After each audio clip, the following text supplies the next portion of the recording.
So I think we've got quite a few people that have joined. So all that I'm going to do really is to say how excited we are to have Vicky and Katie back to do a nutrition talk. As you know, all of us are really passionate trail runners. We're passionate about sharing as much information as we can. And we are just so thrilled that we've got affiliates of Katie and Vicky from Hug Pet Food, who are here, who are so knowledgeable. They have so much information to share with us and are so willing to do so as well, and to provide you with these free webinars, because they've got a wealth of information to give you. So I'm going to shut up, to be perfectly honest, because I haven't got an awful lot to say about this. And I'm going to just hand straight over to Katie, who's going to give the presentation, all of this. And I'm going to let you guys introduce yourselves and tell everybody about you, and then I'll be back at the end of it, and we'll see you then. So I'm going to go on mute. Over to you guys. Thank you. Introduce yourself. Yes, Vicky Marshall, founded Hug Pet Food. I've been in the industry, raw food pet industry, since 2009. But Hug is new, and we've brought all of our knowledge to create something which we think is quite special. And Katie was one of the nutritionists that helped us formulate those recipes. So yeah, over to you, Katie. Thank you. Yeah, just briefly, I started a career as a veterinary nurse and really began to understand the role that nutrition plays in health. A long winding path ended up here. So I've studied human nutrition because I want to move away from the kind of biases and the marketing of the pet food industry and just really understand food and its function really in health. So I run a consulting business at the moment, helping individuals to find the right diet for their pets and make them as healthy as possible, really, is the nuts and bolts of it. So I will share my screen then and crack on, she says confidently. Well, try that one. That should be it. And then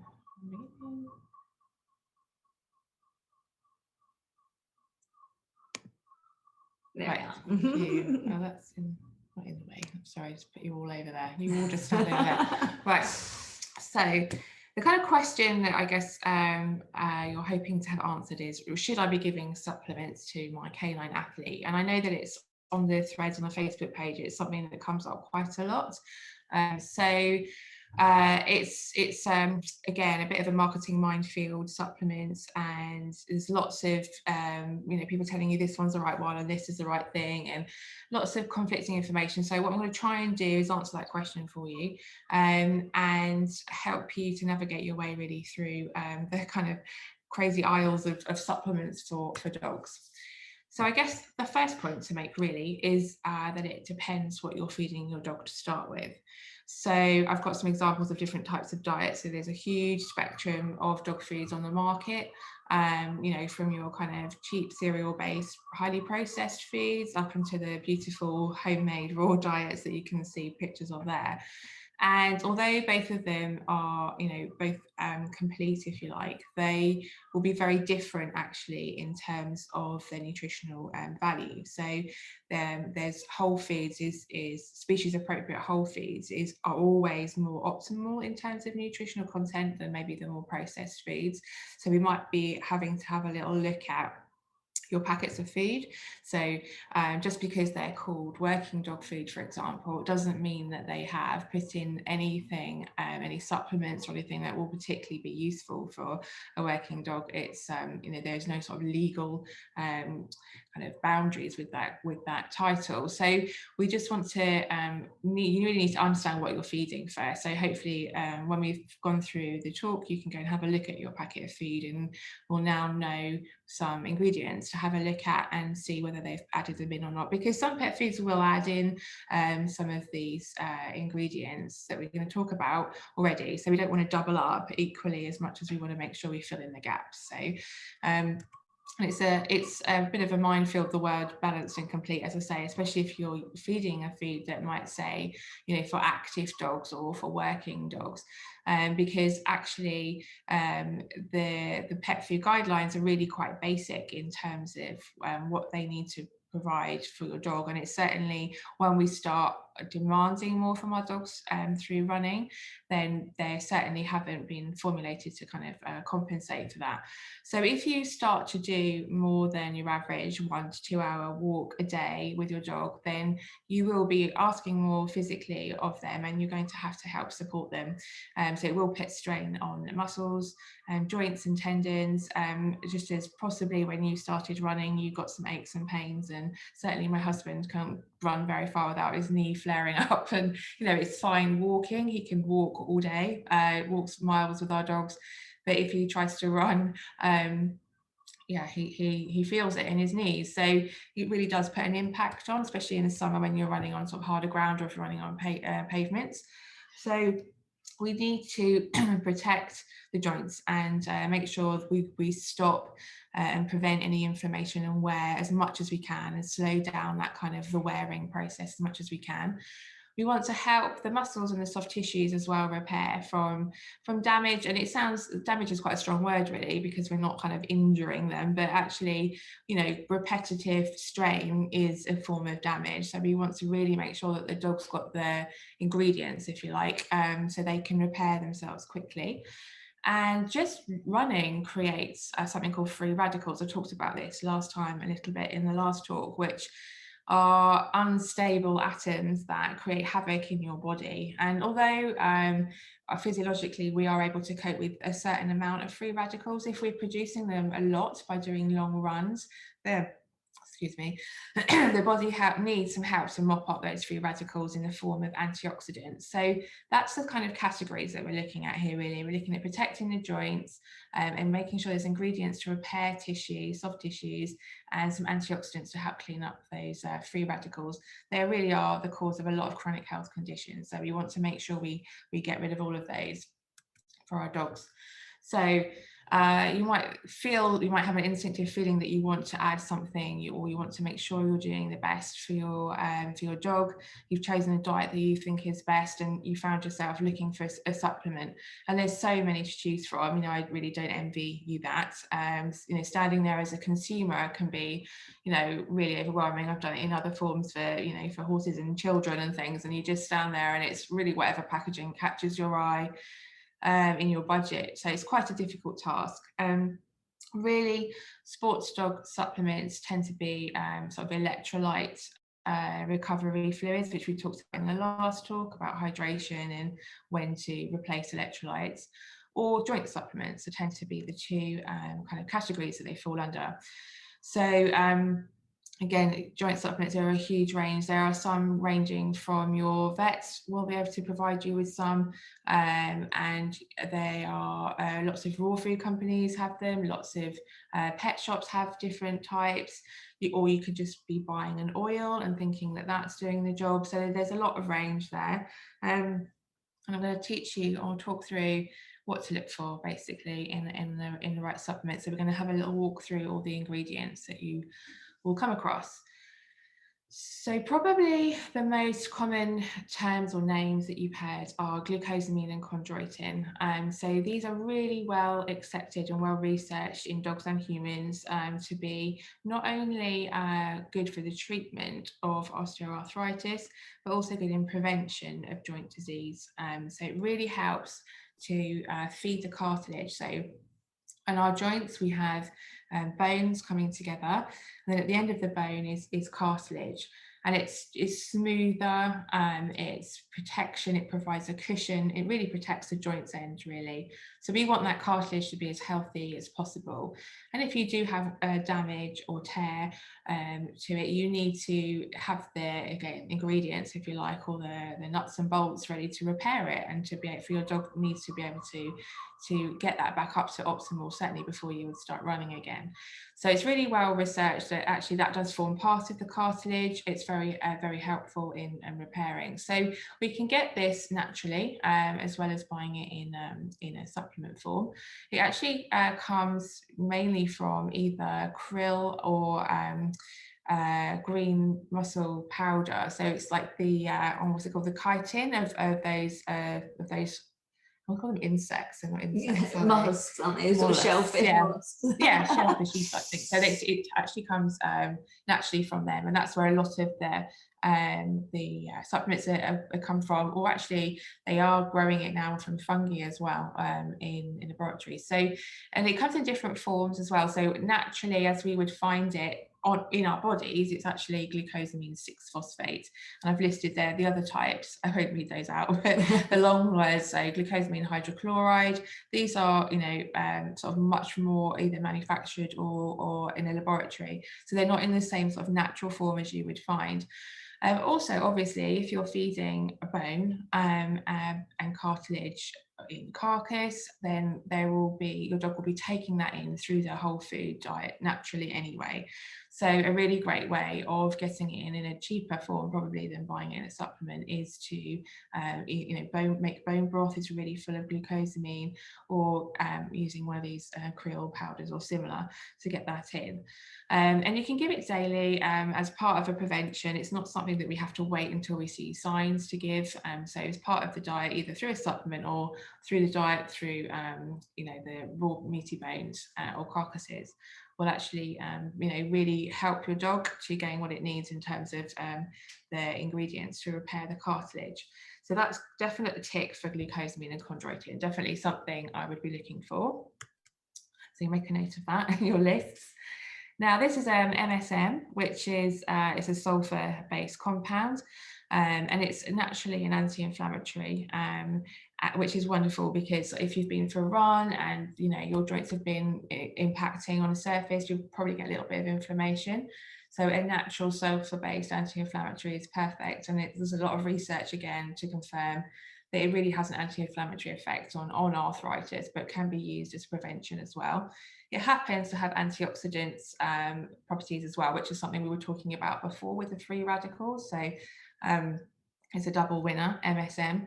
It's found naturally, but only really in like phytoplankton. It's really difficult to kind of add it as a species appropriate whole food to your dog's diet. So we do tend to have to look for supplements or, you know, buy it, you can use a powder and add it that way, rather than sort of sourcing phytoplankton. So that's one we need to kind of be a little bit more mindful of. So say, for example, if you're feeding a raw diet and you think, oh, that's fine, the glucosamine and chondroitin is covered, MSM isn't really, we need to work a little bit harder to source that. And because of its antioxidant properties, it's also been found to help muscle repair as well, and soreness and aches if you feed it before exercise. So definitely something to give around kind of big competitions or big races. I've put the dose on there, so it's just something that if you are using a supplement that's got some in, you can just check that it's actually useful. It's a good idea to introduce it slowly as well. So yeah, I've covered everything there, but it's a definite tick again. MSM is really, really beneficial in two ways, but we need to just make sure we're getting it in through a supplement rather than relying on a good quality species appropriate diet. So hyaluronic acid is something that you might have heard of with skin cream. So it sits in the fluid actually of our joints and under our skin as well. So and it's, again, it cushions, it feeds the cartilage, so it's really important to keep it nourished, and it helps cushion the joints. So you can imagine the synovial fluid, which is the fluid around the joint capsule, acts as a real cushion when you're pounding, you know, running over several kind of meters and kilometers. So it's really important that we provide that. Again, if you're feeding a raw bony based diet, you will be getting some of that through the skin and through the joints of the meat that you're feeding. If you're feeding a cereal based diet, that is something that we would have to look again at adding through a supplement. So all of this is in connective tissue, as I say, skin. It is in vegetables and fruits, but it's really hard for dogs to access that. They would have to eat an awful lot, and you'd have to blitz it down. So really, again, bone broth is an absolute winner for getting some of this in. So even if you're not feeding, or you don't want to feed a raw meaty bone based diet, then you can add bone broth to your dry diet as a little boost of hyaluronic acid, and it will have the glucosamine and chondroitin in as well. So this is a definite plus, and I would add that to your shopping list. So the big one, omega-3 fatty acids. So this is all really well known.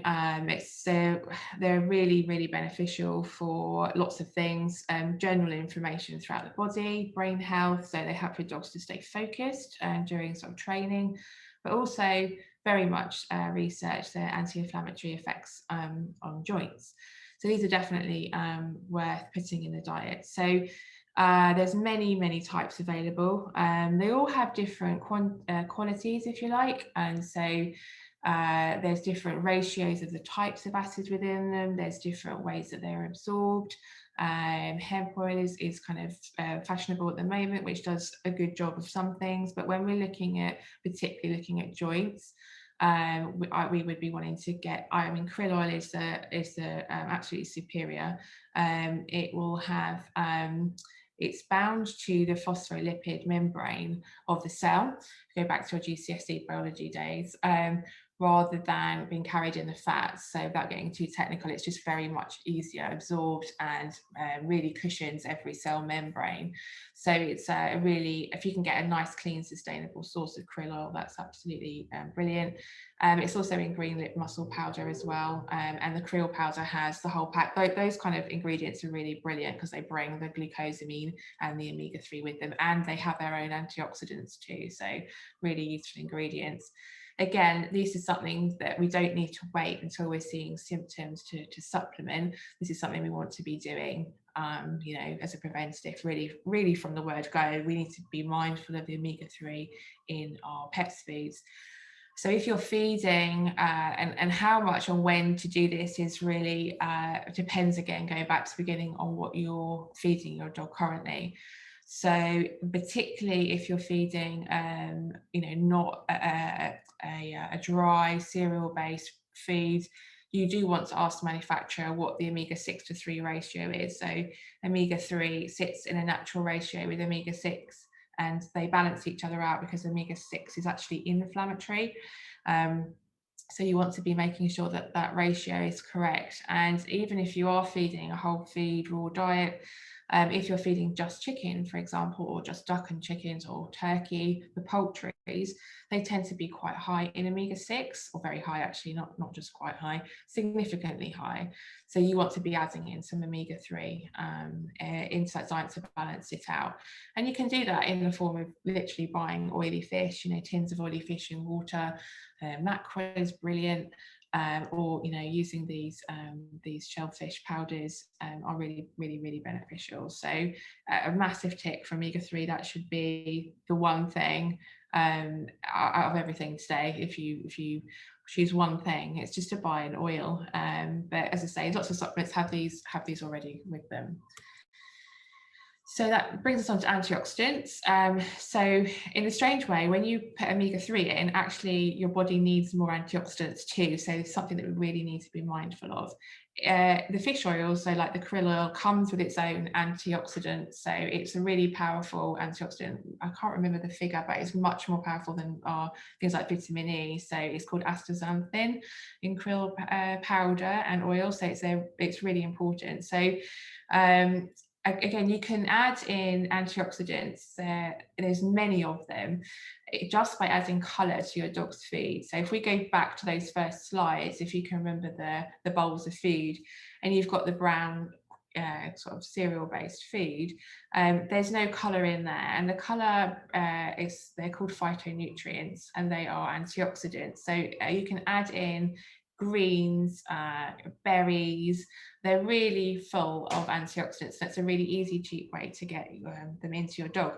If you either cook them or blitz them up, they'll be much more accessible to the dog too. So yeah, they are. That's a really simple thing, regardless of what you're feeding, to add in very cheaply. So you can have your broccoli stalks, for example, or the 10 blueberries at the bottom of the pack that have gone mushy, it just splits them up and give them to your dog, regardless of what you're feeding. So feed the rainbow, we all heard that before, but it really applies to our dogs, and it will bring them the antioxidants. And as we said, that helps to mop up those free radicals, which help the muscles, tissue recover and repair. And it helps actually long term to stop those chronic diseases from occurring from the chaos, actually, that free radicals cause in cells. So anything else that we should think of? So selenium is an interesting one, because I mentioned it because some raw diets aren't particularly high in selenium. Again, it depends what meats you're feeding. So just be mindful of maybe adding in an egg every now and again. So it's a natural antioxidant, but it is actually essential as well for dogs on a daily basis. So adding in eggs just to bump up the diet again, there's no reason why you can't do that, even if you're feeding a cereal-based processed diet. And if you are on raw organ meat as well, so making sure that you're adding in your liver and kidneys and things just to boost that one. And manganese is really difficult, and I brought this up because, again, if you're feeding a raw diet, manganese is usually on the lower side. So whereas we might get away with that with our couch potato little chihuahua, then actually when you start to ask more from our dogs in sport, manganese is, we need to really make sure it's there, because it really helps repair collagen, heal wounds. It's just really, really useful. Again, you can get that from krill powder as well. So these shellfish powders bring some nice other nutrients with them that tend to be a little bit on the lower side in raw, so they're really useful in that way. So that's kind of really going through all the joint supplements. And we've had the pleasure at Hug of working with a lady called Caroline Hearn, who is something I wanted to just really talk and add a different dimension, hopefully, to what you've ever thought about in terms of supplementing your sports dogs. So Caroline's worked as an equine and canine sports therapist, so she knows dogs and the demands of exercise really well, absolutely inside out. She's been working with them for years and years and years. Not that many years, sorry, Caroline, probably watching for a while. And she is very passionate about her herbs, and her blends are really beautiful quality, and she will never compromise on quality of herbal blends. So she put together a mobility blend for us at Hug, which we top our working dog food with, and it's all veterinary approved, and the combination within that blend are MSM, so that's a big tick. So something that even if you're feeding a nice varied raw diet with poultry and ruminant meat with offal, we still needed to source that MSM from somewhere. So that mobility blend does that for you really nicely. And we've got boswellia, which is great for chronic inflammation, so it helps keep any kind of bumblings, injuries, or like weaknesses in the joints, that will help us keep the inflammation down. It's got nettle, which is a really lovely antioxidant and helps to repair and heal tissue. Rose hip, again, another antioxidant, and that actually helps with collagen again, which is kind of helps all the joints and the soft tissues just all kind of stay in top health. And then the moringa as well, again, that actually helps in stamina, so that's been proved to help with stamina, which is something that can only be of benefit for a sporting dog. And then we've got some seeds which bring omega-3 and an anti-inflammatory and celery seed as well. So these are all really backed up by great research, and they're scientifically proven to help in these situations. So I think that adds a really beautiful topping and complement to the kind of joint health as well. So hopefully that's something that you can look to as a new thing to supplement. My screen isn't moving. I'm not going to press it anymore because it'll go too many times.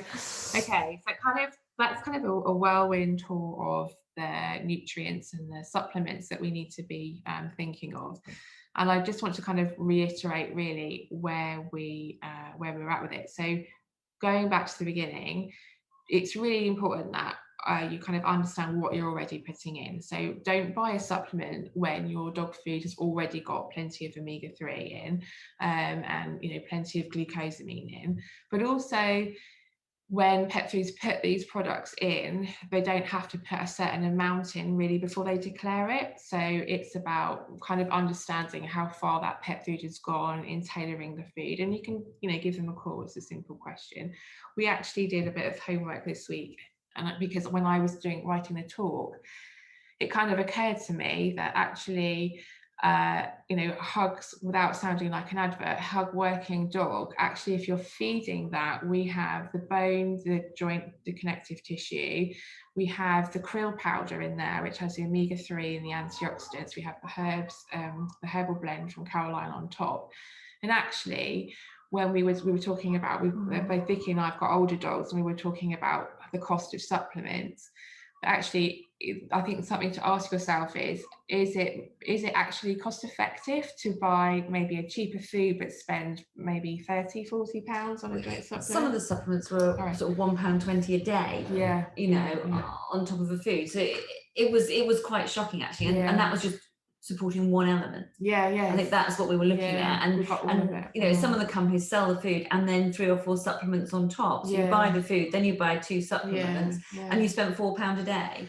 It was really interesting, and we really played around with that and looked at kind of the best quality drive, the worst, not worst quality, but the cheaper raw, you know, and all the different we looked at UMove, we looked at various Pro Dog raws, we looked at a number, just a salmon oil as well. Just oil, exactly. And so you know, it's worth asking yourself, you know, am I doubling up by buying a joint supplement when I've already got something in here in my food anyway? And actually, what is more cost effective? Is it better to, you know, pay a little bit more for a better food than to buy a really expensive supplement? And it's like anything, you know, the process of extracting those ingredients out of the food, putting them into a capsule, and then marketing and selling them is going to be much more expensive than sourcing it straight from the raw ingredients. So, you know, it's an industry. It's kind of a money-making industry. So. And it was something that when we were looking at supplements for ourselves, we were choosing, you want to choose a food-derived supplement. So that was the other thing. So where is this being, has it come from a laboratory, or actually is it a food-derived supplement? And if it's a food-derived supplement, can I find it in the food and do it myself? That's the other side of it. And the glucosamine was quite a good example of that. So we want to be putting glucosamine 6-phosphate back in our body, so our dogs don't have to do the conversion, and you know, and we're not compromising or losing anything in bioavailability. So actually, again, buying a supplement with a different form of glucosamine, are we sort of, you know, cutting corners and again spending money on something that's not as effective as it could be? And it's funny that we keep going back to the good old bone broth. Invest in your slow cooker, pick your bones up from your butcher, and it just ticks those boxes. So even bone broth and the mobility blend would be 2 really, really good, you know, not expensive additions to any diet. So you can add that in to, you know, even if you're feeding a dry feed, you can add that in and you're getting a lot of goodness. We've actually going through that conversation, we've done a little video to show how you can make some little jelly sweets from your bone broth, mixing in some herbs. And even if you select your own herbs or you buy herbs that you use yourself, take that bone broth, you know, put the herbs into it. We added some gelatin to it, set it, and we made these super little jellies. And again, just popping that, you know, as you might pop on an ice cube of bone broth onto the top of your dog's food, whatever you're feeding, you could actually create these little super jellies, and which again just makes it really, really easy to get that into it. And actually, I'm also thinking of making a tea out of the mobility blend and giving it to my husband, because he's constantly moaning about aches and pains and joints and everything else. So it's funny because I did, when I wrote the talk, I actually ordered bone broth for my family. I thought I'll stick some of that in the stew when they're not looking, because it just makes you realize, I mean, this all applies to you. So, you know, as you're, you know, running an athlete yourself, this all actually really applies to you, and you can buy. And I started taking krill oil capsules. And the krill oil is the company that provide us was saying that when all the ladies were saying how wonderful it was for their skin, so and there was a talk on it and they all started buying it for their skin. So it's, you know, and if your skin is such a reflection of your inside health, so it's a real you know, it applies to you too, really. So we've gone off topic there, but skincare as well as dog joint supplements. But prevention basically is a good idea. So don't wait until you've had an injury. Don't wait until it's too late to then suddenly go, because then you've got to work with an inflammation and you've got to reduce it, and that's never really easy. So it's much better off just starting from the minute you start running, really, with an omega-3 oil. I would start from puppies, because it's so beneficial. But yeah, from the minute you start running, let's you know, get them supplemented. Shop around. Hopefully you'll be able to stand in that aisle in the pet shop now and have your list of tick, MSM, glucosamine, and know what to look for. You might have some vitamin C and some vitamin E as antioxidants, which is all good. You know, and as with last time, we're always very happy to help answer questions, and personally do like a review. If you've got a supplement and a diet and you're not quite sure, then, you know, just get in touch with us afterwards and we can just help get that right for you as an individual. But yeah, hopefully you can kind of go away, especially with last time's talk, and get your little, so let's get your larder sorted. Together. I think is probably what it is. We had just one question from Kushla. Thank you, Kushla. Just about sort of quantity or regularity of feeding bone broth. I mean, we talk about doing it maybe probably on a daily basis, but maybe in that ice cube format. It's quite a nice definitely. thing to do. Actually, I'm glad you asked that, Kushla. I was supposed to say in the talk somewhere along the line that that there's a different doses as well, if you like, of especially omega-3 when you're talking about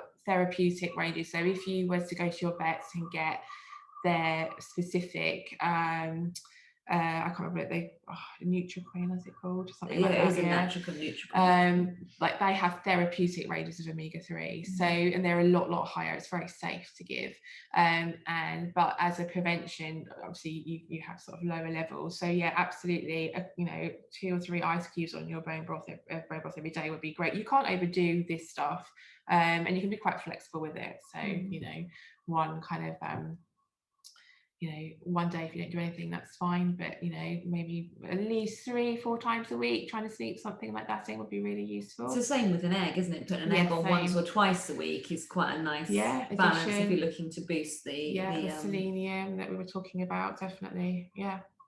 So hopefully that answered your question, Kushla. I don't think I've got any more questions on the thread, so unless anyone's got anything else they wanted to add, I'm quickly refreshing my page. Just on my, not bad timing. Yeah, so any questions, anybody, let us know. We're very happy to help. Hopefully that's been useful. Is there anything that you feel that you have a specific question for afterwards, then of course to say get in touch. Yeah, or even email hello@Hug Pet Food if you've got anything. We're more than happy to chat or support or you know, whatever's useful really. And there's a load of references if you want to read more about anything in particular, or you've chosen a particular source, or you're feeding a particular supplement. I hope, you know, that is available. I can try and help you work out doses for your individual dog, that sort of thing. Lovely. Super. Is that all good, everybody? Any other questions? Everyone's on mute. So unmute yourself. You can actually ask an actual question. Yeah, if anyone wants to unmute and ask a question. Put your hand up somehow, can't you? Otherwise, I think maybe we're that's done. it. Thank you very much. Super. I'll exit there. Oh, thank you. Right. Okay. Hang on, guys. I'm back. Sorry. The host was had me muted. Oh, that was amazing. And it does, I mean, all the way through that, krill just sounds like the absolute superfood. Yeah. I'm taking it myself now.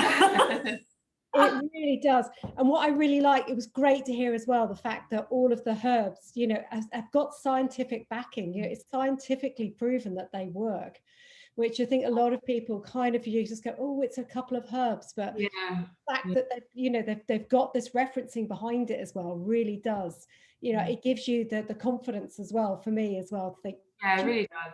It really does. Definitely. But that was just fabulous. Thank you so much. I've got so many ideas now of what to do. And I know you've given us the video as well of your fantastic mobility jellies, which I'm going to So the video guys will be up, and we'll put a link of that as well onto the Trail Runners page. So they're already up. Oh, yay! They're on the blog page resources. Fantastic. So we've got all of the and they're really simple to kind of make and do. So we're going to have a go at that. I can't wait to have a go at those. Yeah, I think the thing is to have fun with it, isn't it? Like feeding, you know, add an egg in, just make some jellies, add some berries, you know, just kind of. You're engaging, isn't it? Yeah. Don't trust. It's that same old thing, isn't it? You know, if you don't understand what's on the label or you don't understand it, go and look at the real food options and enjoy it, you know, and feel like you're nourishing your dog, you know. It's and that's feel better than popping a tablet in the food. Or trying to open their mouth and stick a tablet. It should be kind of really positive. Well, I've learned so much, and I'm sure we'll get some questions coming in as well. Absolutely. And, you know, it's so interesting, and it's so important for our guys. It's so important for our dogs that we look after them so they carry on running with us, you know, into easily double figures, which is what they should be doing with us. So we can't thank you enough, guys. It's been absolutely brilliant, and thank you so much. And we will hopefully get you back for another talk soon. Would be brilliant. And thank you so generous with your time and so generous with your knowledge. You're welcome. If there's a subject matter that people are keen to hear more about, then that's, you know, we're happy to work with you guys just to put something together on that. It'd be great. So fabulous. Thank you very much for having us. Thank you so much, guys. Thank you. Thank you, everyone. Have a great weekend.